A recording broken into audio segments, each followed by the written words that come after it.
Recently, when buying a new pair of walking shoes, I remembered something important about happiness and where it comes from. After seeing a pair of shoes that I liked, I went in the store and bought them. When I first got them, I felt a little buzz that you get when you've just gotten a shiny new thing, but this feeling ended quickly. Sound familiar? As I was walking out of the store with my new shoes, from the corner of my eye, I noticed the same shoes on display, but in a different color. Mine had a light green stripe, but I saw the same shoes with a blue stripe, and that's when my mind started acting up.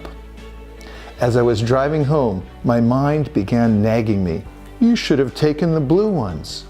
So much for the thrill of getting new shoes. This is nothing new, of course. We see, we want, we get. But then, later, we reject. Or we lose what we've gotten. Or we see, we want, and we don't get. Whichever way you look at it, trying to enjoy things is awkward.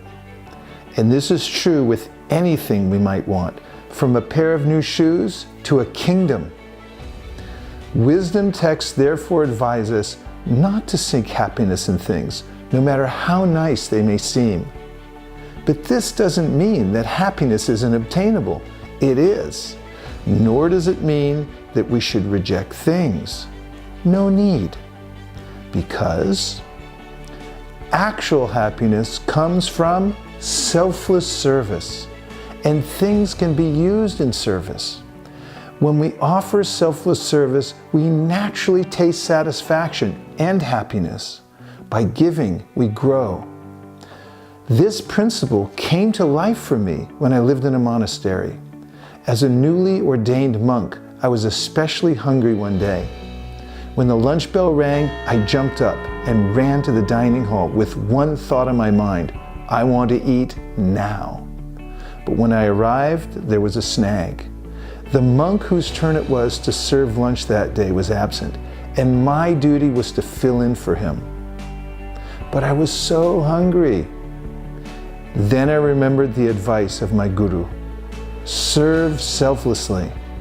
So rather than giving in to the demand of my stomach to sit and eat as soon as I could, I decided to try serving the lunch instead.